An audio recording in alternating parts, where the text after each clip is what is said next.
Bom dia, telespectadores, telespectadoras. Meu nome é Diogo Vilas Boas de Souza e sejam bem-vindos a mais uma aula do nosso curso de Marketing Digital. Essa é a segunda aula de uma série de 3 aulas que vai acontecer semanalmente aqui no canal. E como que surgiu esse curso? Eu sou um agente local de inovação aqui em Joinville e eu fui incumbido da responsabilidade de assistir a capacitação fornecida pelo Sebrae sobre marketing digital e então multiplicar isso para os meus demais colegas de região, ou seja, os demais agentes locais aqui de Joinville. E para aumentar o alcance, aumentar a propagação de conhecimento, estou disponibilizando aqui no YouTube para quem mais tiver interesse.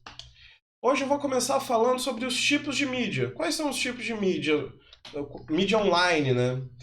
A gente tem 3 tipos. A mídia adquirida, que é quando os clientes, as pessoas compartilham, mencionam, marcam a sua empresa, marcam a sua página, fazem reposts ou até recomendações. Do tipo, você está com tal problema? Veja tal empresa, né? Te marca e te comenta lá. Então é uma mídia que você adquire por meio desses compartilhamentos. Já existe também as mídias pertencentes, aquilo que é nosso. Ou seja, o que a gente de fato cria, o que a gente consegue fazer uma curadoria e tem um controle maior sobre. Nisso estão incluídos websites, blogs, perfis nas redes sociais, tudo aquilo que é nosso, que a gente consegue controlar de fato o que a gente está postando, o que a gente está criando. Lembrando que eu falei da aula passada, das 3 frentes sobre o marketing digital. Você tem a institucional, a de produto e também o seu posicionamento de marca. Além disso, ainda existe a propaganda, a mídia paga, que é quando você insere um dinheiro, você compra alguma coisa para ter um retorno dentro da mídia. Seja o pay-per-click, ou seja, quando você compra um anúncio no Google, você fala assim, a pessoa vai lá e clica no seu anúncio e para cada clique você paga um valor para o Google, ou seja, você está pagando por clique. Você pode pagar para ter um display de ads em determinados sites. Ou seja, quando você está entrando no site, aparece aquele anúncio no canto de tela. Ou você pode até contratar influenciadores para que nos canais deles eles recomendem os seus produtos. A gente vê grandes marcas fazendo isso hoje. E também os anúncios em redes sociais, aqueles pushes, quando você paga para que o seu anúncio, sua imagem lá seja impulsionada para aparecer e ter um maior engajamento. Esses são os tipos de mídia. Mas quando a gente fala em tipos de mídia, a gente deve impulsionar e comprar palavras. Como que funciona isso? Primeira coisa que a gente tem que entender é que nem sempre quem paga mais leva. Existe uma coisa chamada índice de qualidade dos sites, principalmente quando a gente fala em SEO, ou seja, a busca, seu posicionamento dentro de buscadores do Google, KD e outros sites de busca, né? Quando você tem um bom índice de qualidade, não necessariamente você precisa pagar para estar aparecendo nos primeiros, ou mesmo quando você está pagando, você não é porque você está pagando mais que o seu anúncio vai aparecer na frente. Se você tiver um bom índice de qualidade do seu site, da sua página, você vai estar melhor posicionado e vai ser mais barato e você vai estar ainda assim aparecendo no topo. Como assim? Existem alguns cálculos que o Google faz para colocar a projeção de quem vai ser o primeiro anúncio, o segundo anúncio, o terceiro anúncio. Se o seu índice de qualidade está elevado, seu posicionamento melhora. E o índice de qualidade é feito basicamente pela experiência do usuário. É aquilo que eu falei na aula passada. Quando você tem um site bem estruturado, ou seja, o cliente ele entra no seu site, ele permanece, ele entra em demais abas, ele não apenas fica naquela primeira tela inicial.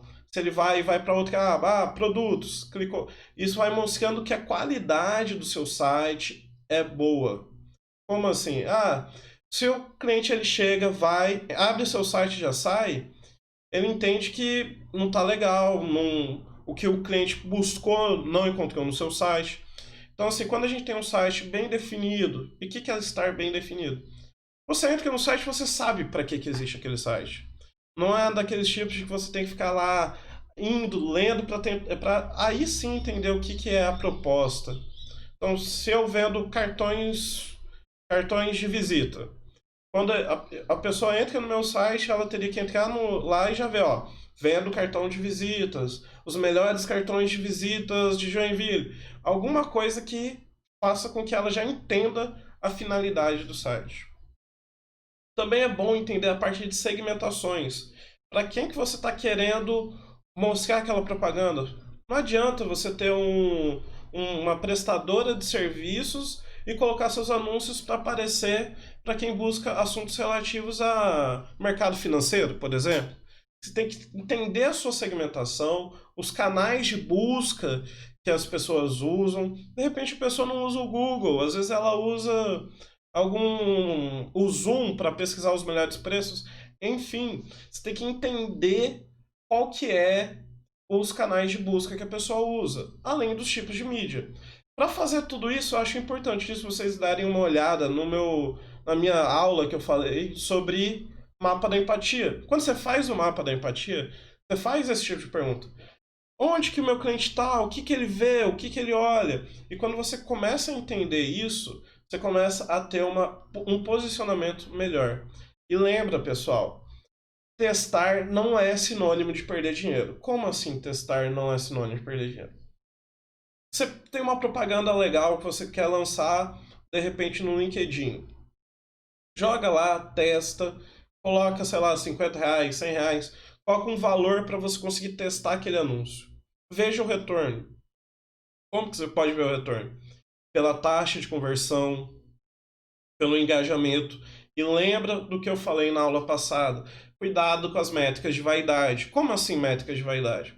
Se preocupe no que você realmente quer atingir com aquela propaganda. Se você só quer ter engajamento, beleza, você começa a medir likes, compartilhamentos e essas outras métricas. Mas se você realmente quer ter um retorno financeiro, ou seja, você quer ter mais venda, você tem que ver a sua taxa de conversão. Quantas pessoas ali entraram no seu site, fizeram um cadastro, viraram possíveis leads, você conseguiu apresentar seu produto? Quantas pessoas caminharam no seu funil de venda para que você conseguisse vender aquele produto? E você começa a ter a taxa de conversão e ver para cada R$1 naquela propaganda, quanto que você teve de retorno. Isso é testar, isso é aprendizado adquirido. Então, assim, gente, essa coisa, mas será que vai dar certo? Pega, testa. Isso não é perda de dinheiro, é conhecimento adquirido. E lembre-se, métricas importam e cuidado com as métricas de vaidade. Quando eu falo em métrica, é tudo que a gente usa para medir a eficácia ou efetividade do nosso anúncio. Como assim? Vamos pensar aqui, ó. Eu quero vender animais. Eu tenho uma pet shop, eu vendo gatos de estimação, cachorros de estimação, e de repente eu começo a fazer lá dentro do Instagram, por exemplo, anúncios com fotos dos filhotes ali que eu tenho dentro da pet shop. E quando você começa a ver, você tem números excelentes de engajamento, do tipo compartilhamentos, likes, são animais fofinhos, todo mundo curte, compartilha. Mas de fato, quantas vendas você fez em cima? Qual foi seu retorno sobre o investimento daquela publicação? E como que você mede isso? Você mede pela taxa de conversão. Ou seja, daquele anúncio, de quantas pessoas você conseguiu, quantas pessoas visualizaram aquele anúncio, daquele número, quantas clicaram no seu link, e existem várias formas de fazer isso. Você pode fazer aqueles redutores de link, né? Aqueles que, em vez de ter aquele link gigante, ele fica um link pequeno, e a pessoa clica lá, você vai ter, de repente, dentro do dashboard daquilo, quantas pessoas clicaram naquele link. E a partir daí, você começa a ver, então, daquele número, digamos que você tenha 100 pessoas tenham visto sua publicação. Daquelas 100, 70 entraram no seu site. Então, de uma etapa para outra, você teve uma conversão de 70%. Você conseguiu converter de 70% das suas visualizações em visitas no site. Beleza. Só que a visita não é a compra em si. Daí, daquele número de visitas, das 70 visitas, 50 foram ver preço, foram ver quais animais você tem, foram ver toda essa questão de se informar um pouco melhor e conhecer melhor e tentar se encantar pelo seu produto. E nesse momento você tem que de 70, 50 foram. Olha como que sua taxa de conversão vai sendo criada ali. E disso você consegue ainda ver desse pessoal que buscou mais informações, quantas de fato adquiriram o produto. 10. Então, ao longo de toda essa jornada de compra, a sua taxa de conversão foi de 10%. Porque você conseguiu 100 visualizações que se transformaram em 10 vendas. Olha só. E daí você tem, poxa, eu fiz 10 vendas que me geraram um faturamento de 5 mil reais. Nossa, 5 mil reais. E eu gastei 2 mil reais para fazer a propaganda. Tá com saldo positivo. Agora, digamos que você, em vez de atingir 100 pessoas, você atingiu 50, mas essas 50, 5 pessoas efetuaram a compra. Você teve uma taxa de conversão de 10% também. E se você gastou menos com aquilo, de repente você gastou apenas 100 reais, 50 reais. Olha como que seu retorno sobre investimento foi bem maior. Então, as métricas nos ajudam a ver esse tipo de coisa. E faz com que a gente fuja. Porque às vezes a gente começa a receber um monte de ligação lá, um monte de cliente interessado e você não consegue transformar aquele interesse do cliente em uma venda. Se você não consegue converter em venda, de que adiantou você gastar aquele dinheiro? Isso do ponto de vista de negócio, quando você quer obter retorno.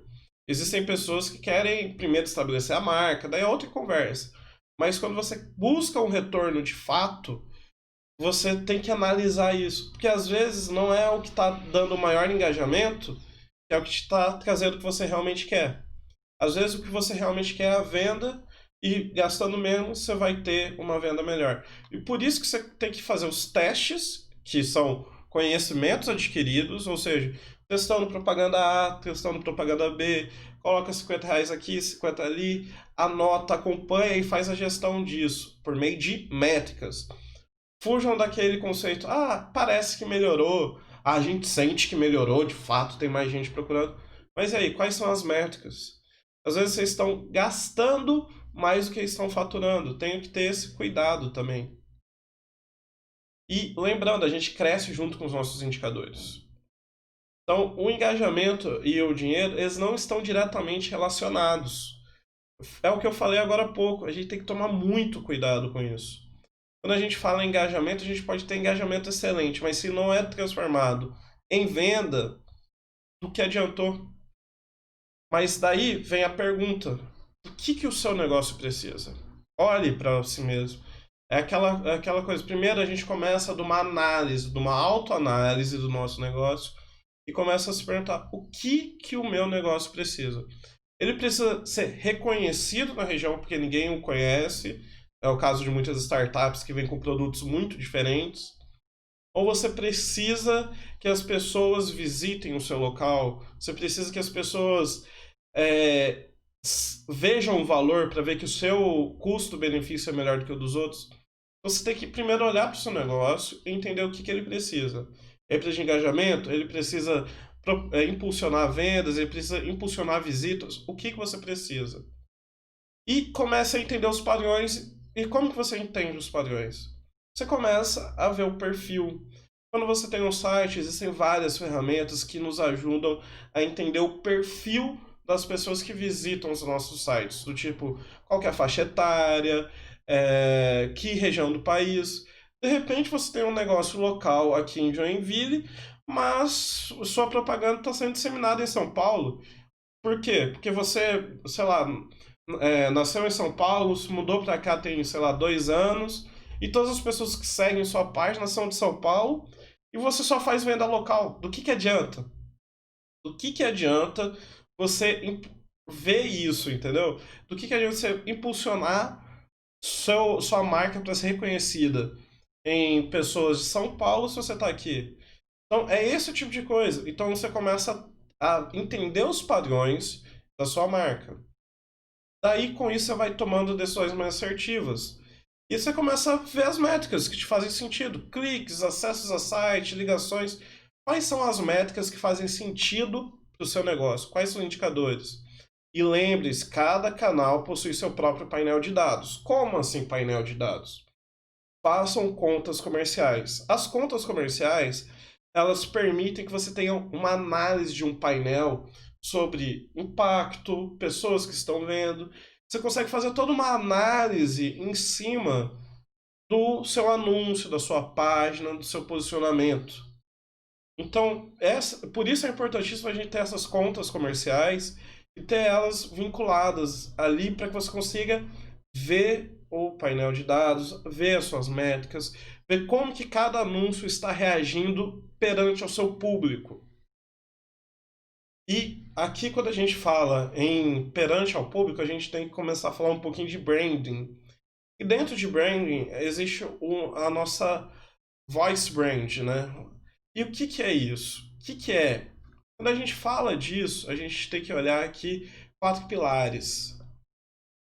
A personalidade. Como que sua marca se posiciona? Qual que é a personalidade da sua marca? Se é uma marca inspiradora, que é o caso de consultorias, ou você é uma marca calorosa, de repente em empresas de viagem, de turismo, amigável. Então, você começa a definir um perfil de persona da sua marca. Não é só o cliente que tem uma persona, você também tem uma, sua empresa tem. E com que tom de voz você conversa com o seu público? Ah, eu converso com um tom de voz honesto, humilde, ou de repente é clínico, do tipo, olha pessoal, tá tendo isso, tá trazendo resultado de tanto. Então, assim, qual que é o tom de voz? E a linguagem? Se é uma linguagem complexa, divertida? E qual que é o propósito? Sempre você tem que olhar o propósito. É engajar, é entreter, é educar, é vender, informar, habilitar ou descontrair. E nisso a gente tem vários exemplos. Se você parar para ver a Netflix é uma marca gigante que ela tem uma persona amigável, que está sempre interagindo dentro das redes sociais, com uma voz pessoal, parece que você de fato parece que é uma pessoa se comunicando contigo, uma linguagem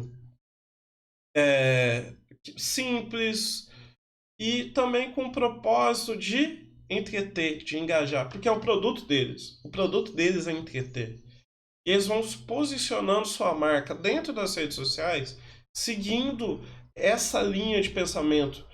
Imagine, um dia você faz um texto super científico para falar de algum assunto profissional, inspirador, uma linguagem complexa e com o propósito de educar. Mas logo depois, uma semana, 2 semanas, você vai e você começa a caminhar com um texto mais humilde, brincalhão, você começa a criar um ruído de comunicação ali. Por isso é importante a gente tomar cuidado com a congruência do nosso posicionamento como marca mesmo. Para que as pessoas consigam entender de fato o que vocês são, o que vocês fazem, o que vocês estão propostos a fazer. Nesse assunto eu trago alguns conteúdos complementares que eu não vou me aprofundar aqui, mas assim, é importante vocês verem sobre manual de marca. O que é o manual de marca? É quando você cria toda uma identidade, você cria todo um manual de como sua marca vai agir. E isso vem de tudo, desde o objetivo, ideais, quais são as paletas de cores. Então, o manual de marca ajuda a você se preparar para próximas propagandas, para próximos posicionamentos e garantir, assim, uma congruência, uma linearidade do seu comportamento. Outra coisa que é importante vocês entenderem é a diferença entre identidade e imagem de marca. A identidade de marca é aquilo que a marca é, enquanto a imagem é a percepção do cliente sobre a marca. Então, de repente, você tem uma. Vamos pegar um caso ali do Carrefour. Carrefour, ano passado, ele cria toda uma identidade sobre inclusão social, sobre diversidade, tudo aquilo. Eles criaram essa identidade. Tá lá, tá dentro deles aquela identidade. E a imagem de marca é o quê? Foi aquela polêmica do caso João lá, que ele foi assassinado dentro do mercado. Olha como que a imagem de marca não está conversando com a identidade. A percepção do cliente, que foi criada a partir daquele acidente, está completamente desvinculada a identidade. Ou não, né? A gente não sabe, mas a identidade proposta, a proposta de criação de identidade da marca foi uma e a imagem que as pessoas tiveram dela foi outra. Quando a gente fala em identidade e posicionamento de marca, também é legal a gente falar dos arquétipos de Jung, que é de Carl Jung, eu acho, que ele propõe 16 arquétipos. Eu não vou entrar no detalhe de cada um deles, porque é bem extenso, mas ele cria arquétipos, ou seja, tipos de personalidade que podem ser que você pode usar na sua marca. Isso não faz para marcas e para marketing, é uma coisa que o marketing se apropriou, mas pode ser aplicado dentro do marketing para que você crie tipos de personalidades. Então, quando você define um tipo de personalidade, fica muito mais fácil pensar na propaganda. Se é o brincalhão, se você é o bobo da corte, existem 16 tipos ali que é muito interessante vocês verem e estudarem um pouco mais a fundo, tá? E mais uma coisa que quando a gente fala em marketing, a gente tem que lembrar também de alguns conceitos base. E aqui é um conceito um pouquinho mais aprofundado, que é a diferença de inbound e outbound. Algumas pessoas chamam isso de soft marketing e hard marketing. Não, soft sale e hard sale, perdão. Qual que é a diferença disso? Um inbound é quando você não faz aquela procura ativa. O que é a procura ativa? Quando você liga, quando você tenta ir atrás do cliente, manda e-mail para tentar entrar em contato, marca uma visita. O inbound não. O inbound é o cliente foi, viu, gostou do seu produto, entrou no site, foi lá, interessou, engajou, comprou e recebeu na sua casa. Uma venda, vamos dizer assim, pelo encantamento. Você não tem aquela procura em cima, você não vai buscando a pessoa. Enquanto outbound, mas tá, eu fiz um comentário agora, mas é importante eu deixar claro. Não é porque é inbound que você não faz a procura da pessoa. Você não faz a procura ativa. Então você coloca anúncios segmentados, a pessoa vê aquilo. O que você não tem é ficar lá ligando, tentando marcar visita. Enquanto outbound é justamente isso. Quando você pega, liga para os seus leads, para os seus possíveis clientes e começa a ligar, tentar marcar visita, conversa. Então, aqui a gente tem dois conceitos. O inbound, que é uma postura mais passiva e menos invasiva, e o outbound, que ele é mais invasivo. Um não é melhor que o outro. Existe o que mais se adequa à sua realidade. E também existe o modelo híbrido. Você pode criar um modelo híbrido que você faz tanto o inbound quanto o outbound, e você que é o que a maior parte das empresas tem adotado, tá? Mas é importante a gente entender esses conceitos, principalmente quando a gente vai falar em micro momentos de compra. Vamos pensar aqui, ó, quais são os 4 principais micro momentos de compra? Foi o que a gente falou na última aula. Eu quero saber, a pessoa está ali no topo do funil, ela quer saber sobre produto, sobre aquele tipo de serviço, então a pessoa busca informações. Então é ali que você começa a se posicionar. Como que você se posiciona para o micro momento do eu quero saber? A pessoa pode chegar ali e ver é, conserto de computadores, como arrumar HD de computador. Se a pessoa busca como arrumar HD de computador ou de marca tal, você pode colocar o anúncio da sua assistência técnica lá para aquelas palavras. Você pode começar a fazer posts falando sobre produto do tipo, quais são as vantagens de ter uma assistência técnica? Esse tipo de coisa. Por que buscar uma assistência técnica e não tentar resolver você mesmo? Quais são os riscos? Então a pessoa começa a querer se informar. Se você se posiciona ali dentro, você começa a ter um melhor posicionamento para aquele tipo de pessoa e tentar conseguir ali uma conversão ainda maior. Nós temos ainda o micro momento do eu quero ir. O que é o eu quero ir? A pessoa ela já sabe o que ela quer fazer, ela só não sabe onde tem. Então, isso em assistências técnicas é muito comum. Tem algum problema em algum eletrodoméstico, eletroeletrônico, e a pessoa não sabe onde tem uma assistência técnica e ela precisa arrumar. Ela vai lá e busca assistência técnica Joinville e Santa Catarina. Olha, aqui é o que eu recomendo, é o Google Meu Negócio, que ele é mais voltado para aquela empresa local que faz aqueles atendimentos locais. Mas a pessoa que está indo nesse micromomento, olha como que ela já está propensa a te visitar se você estiver bem posicionado ali. Se você tiver com um anúncio legal, com umas reviews legais ali, a pessoa vai nesse momento. Nossa, eu quero ir arrumar meu computador. Então, assistência técnica, computadores, Joinville e Santa Catarina. Você está lá bem posicionado, você consegue uma conversão bem maior. Também temos um micro momento do eu quero fazer. Então, o que que é o eu quero fazer? É como fazer algo, do tipo, como arrumar seu notebook, como tomar cuidado com certas coisas. A pessoa não necessariamente ela está querendo adquirir algum produto ou serviço. Ela está mais preocupada no que fazer. Ah, eu quero. Agora eu vou fazer um.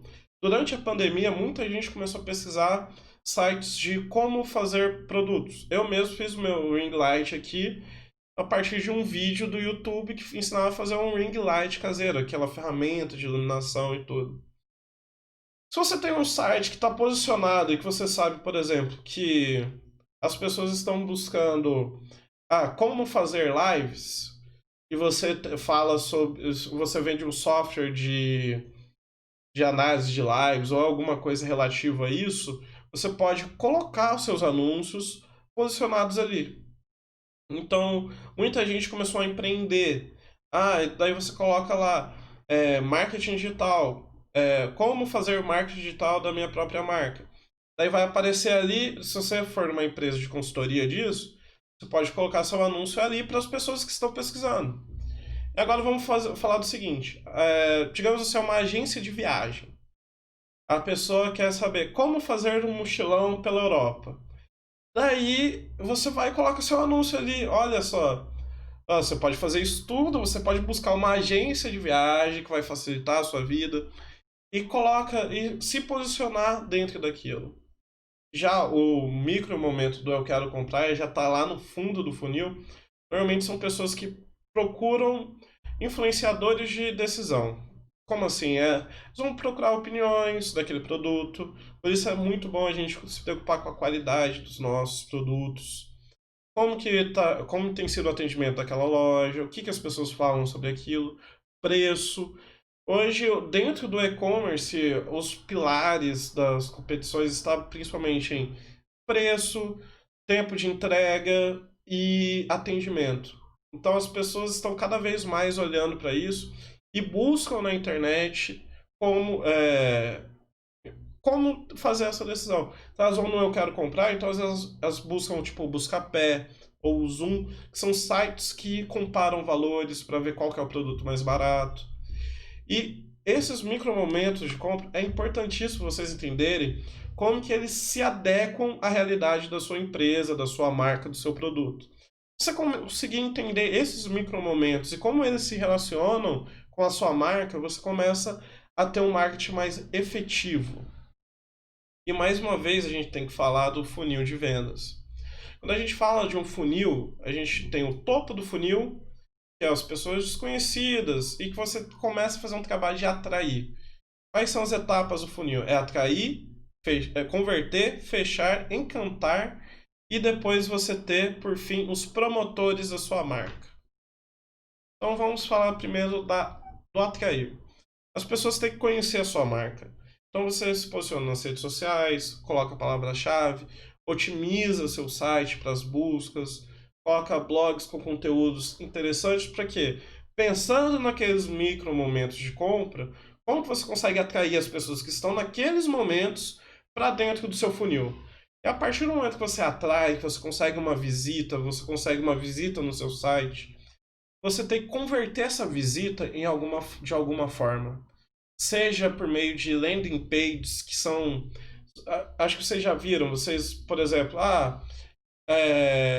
consiga o e-book gratuito sobre como investir em ações, por exemplo. Aí a pessoa entra lá, se cadastra, coloca o e-mail, coloca o telefone, e o nome, e-mail e telefone, né, o famoso NET. e a partir daquilo ela recebe o e-book gratuito, mas você conseguiu converter. Você, empresa, naquele momento que a pessoa preenche aquela landing page, você conseguiu converter um visitante em uma possível lead. E é nessa etapa do funil que você está. Você começa a chamar as pessoas para ações, o call to action. Ou seja, a pessoa vai clicando em outros abas do seu site, vai entrando ali e ele se torna um contato. Seja por meio de landing pages, formulário ou o que for. Mas é a partir dali que você começa a criar a sua lista de leads. E dentro dessa lista de leads, você tem que fechar elas, ou seja, tem que transformar esses leads em clientes. Como que você faz isso? Você entra em contato via e-mail, você começa a fazer um ranqueamento dessas leads conforme a chance de compra. Isso existem formas muito complexas e outras muito simples para vocês irem fazendo isso e que tudo vem da informação que você tem. O que você sabe sobre aquela lead? Quais informações você obteve na landing page para ter aquela lead? Você pode ter o atendimento offline, que é o chamar aquele possível cliente para conhecer seu estabelecimento, conhecer a sua loja. E a ideia aqui é você ter isso sempre nutrido, ou seja, você faz sua propaganda para atrair, você converte isso em leads, e dessas leads você começa a fazer o outbound, você começa a entrar em contato, realmente buscar esse cliente e tentar esse possível cliente e transformar ele de fato em cliente. E uma vez que ele é cliente, você tem que encantar ele. Encante com seus produtos, faça chamadas para se posicionar dentro das mídias sociais. Marque aqui os possíveis clientes satisfeitos, coloca a foto deles nas suas mídias, faz com que tenha compartilhamentos, coloquem eles para realmente se encantarem pela sua marca, pelo seu produto e que eles se tornem promotores. O que são promotores? São pessoas que vão na rua e vão falar para você, falar para os outros, na verdade, que, cara, aquela marca é boa, me atende bem, não tem enrolação, e é isso aí, eu gosto daquilo ali. E olha só, um cliente encantado, ele consegue trazer mais clientes para sua marca, para sua empresa. E esse é o funil. Você tem que fazer um controle desse funil. Como que você faz o controle desse funil?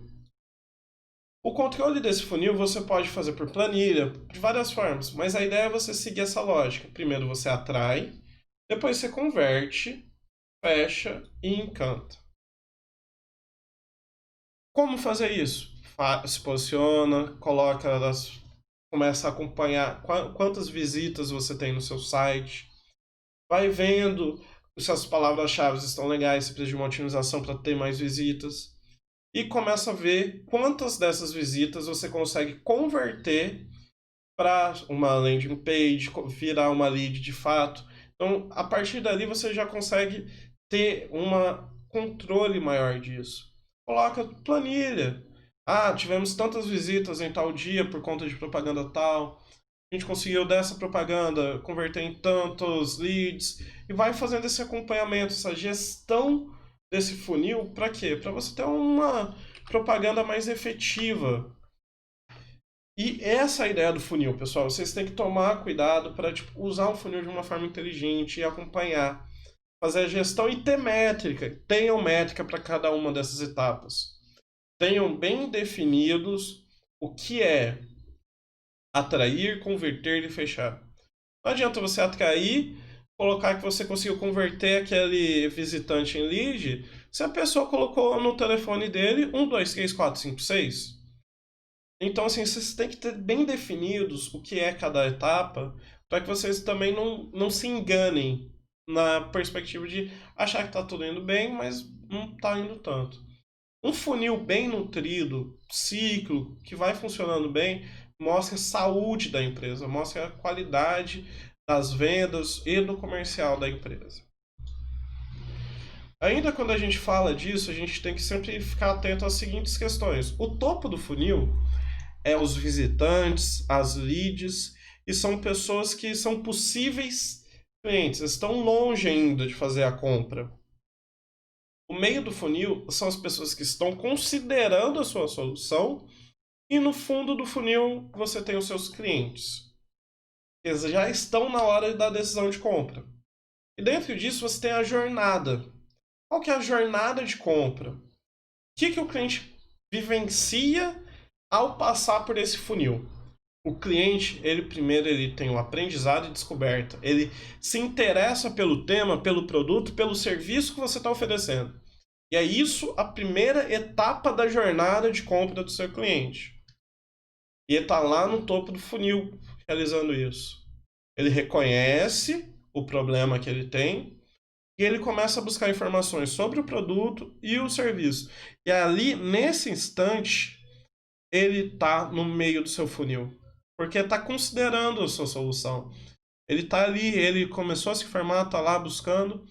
E considerando essa solução, ele começa a ver as especificações do produto ou serviço. Então ele vai ver se aquele produto de fato atende. E ele ainda está ali no meio do funil, está lá, prestes a fazer a decisão de compra, mas ele está considerando ainda que o seu produto ou serviço é a solução para aquele problema que ele tinha no começo. E então, a partir dali, ele vai e faz a decisão de compra. Ele, de fato, compra. Isso vira faturamento para sua empresa. A decisão de compra é quando ele passa por toda essa jornada e, de fato, escolhe a sua empresa, o seu produto para adquirir. Se você achar que só o que importa é apenas a venda e desconsiderar os demais, você vai falhar miseravelmente. Isso por quê? Porque é uma jornada. O cliente não simplesmente vai lá e compra. Ele primeiro entende a necessidade dele, ele reconhece que tem um problema e considera a sua solução para depois decidir. Se você estiver bem posicionado e bem preparado para cada uma dessas etapas, você vai conseguir estar presente na decisão de compra e vai ter melhores taxas de conversão. Dentro disso, é o que você tem que trabalhar da sua empresa. Se você não tem nada, começa primeiro tentando desenhar um funil, faz uma autoanálise, vê como que você está, começa a tentar criar um funil, ver onde você está presente, quais são suas oportunidades, quais são os seus desafios e começa a fazer um planejamento para ter esse tipo de gestão dentro do seu negócio. E hoje, o que eu queria falar é basicamente isso. Essa questão do funil, da jornada de compra. Falei um pouquinho sobre os tipos de mídia. Essa aula foi um pouquinho mais rápida, mas a ideia base foi atingida. E caso vocês tenham alguma dúvida, vocês podem colocar aqui nos comentários do canal, que eu vou, sempre que possível, respondendo cada uma delas. E também, pessoal, me sigam, eu estou no Instagram e no Twitter também, com a página @inova.agora no Instagram. E no Twitter, inova.agora. Inova agora sem um ponto. Essas são as minhas páginas. Se vocês quiserem dar sugestões, feedbacks, podem me procurar lá. Eu estou super disponível para todo mundo. E também, pessoal, se vocês não são inscritos no canal, se inscrevam, coloquem o sino para tocar. E muito obrigado pela atenção, tá? Obrigado e tchau, tchau!